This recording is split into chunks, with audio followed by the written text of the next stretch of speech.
Un saludo cariñoso reciban todos los amigos que siguen esta emisora folclórica.com. Estamos en el programa Día a Día con Jesús, en la Semana Mayor, la Semana Santa, donde recordamos los últimos acontecimientos de la vida de Jesús. Comenzamos con el primer día, Domingo de Ramos. La Semana Santa comienza con el Domingo de Ramos y culmina con el Domingo de Resurrección. El Domingo de Ramos es la insurrección y el Domingo de Resurrección es precisamente la resurrección. Ustedes dirán, ¿cómo así? Bueno, el Domingo de Ramos no fue una procesión. Históricamente fue una insurrección de Jesús junto con el grupo de los 12, junto con el grupo de sus discípulos y discípulas, que asaltó el ombligo de la ciudad de Jerusalén, que era precisamente el templo. Nosotros no tenemos la más remota idea de lo que era el templo, lo explicaremos. Y asaltó virulentamente el templo de Jerusalén, sobre todo el patio de los cambistas y de los mercaderes, derribando las mesas de los cambistas que cambiaban el dinero que traían los peregrinos de otros lugares por moneda del templo, acuñada en el templo, porque era impuro que entrara a las arcas del templo moneda que no fuera la acuñada por el mismo templo. Miren el poder que tenía el templo de Jerusalén. Y entonces se cambiaban, ahí estaban los cambistas como si fuera un gran negocio. Y los mercaderes, que eran los que vendían los animales para los sacrificios, las tórtolas, las palomas, los novillos, etcétera, ¿verdad? De manera que el Domingo de Ramos fue una insurrección de Jesús con sus discípulos, limpiando como el profeta Jeremías la casa de Dios, que es un lugar de oración y no una cueva de ladrones y bandidos como la habían convertido. Yo siempre recuerdo aquella frase hermosa que puso en la iglesia Corazón de Jesús en el presbiterio durante décadas el padre Cipriano Iballe, que decía: al templo entramos para orar y salimos para amar. Esa es la situación. Pero en el templo de Jerusalén no se entraba para orar ni se salía para amar, sino que aquello se había convertido en un gran negocio. Y Jesús, como un nuevo profeta Jeremías, le entró a dos manos, porque han convertido la casa de mi padre en una cueva de salteadores y bandidos. De manera que ese hecho, para nosotros los biblistas, ese hecho de la insurrección de Jesús, en eso que llamamos el Domingo de Ramos, puso fin a la vida de Jesús. Yo siempre he sostenido que el templo mató a Jesús.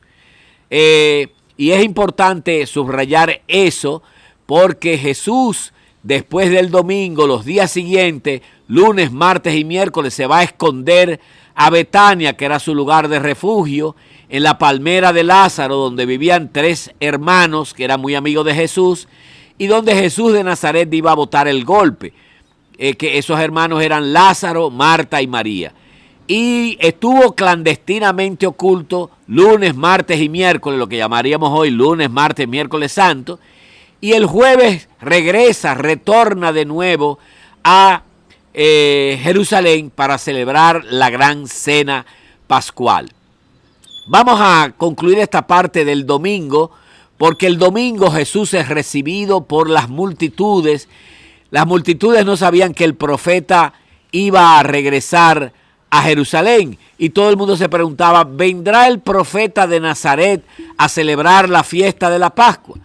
Cuando Jesús allá en Galilea le dijo a los discípulos y sobre todo al grupo de los 12, vamos a subir a Jerusalén para celebrar la semana de la Pascua, ellos dijeron, pues vamos contigo y muramos contigo.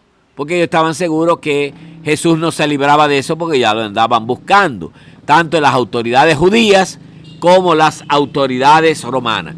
Y cuando Jesús fue llegando, atravesó de Galilea a Samaria y llegó a Judea, y llegó a los pueblos cercanos a Jerusalén, como son Betania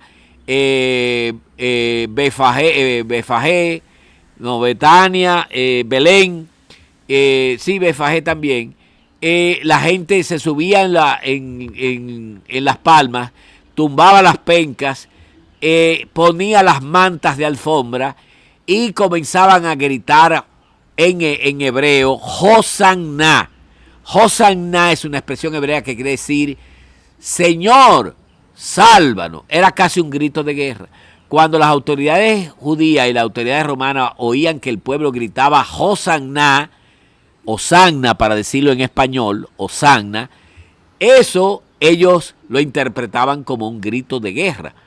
Señor, sálvanos, Señor, libéranos. Así recibieron a Jesús, al profeta de Nazaret, llegando al templo. Cuando él llega a Jerusalén, se va directo al ombligo de la ciudad, que era un tercio de la ciudad. El templo era tan grande que era un tercio de la ciudad.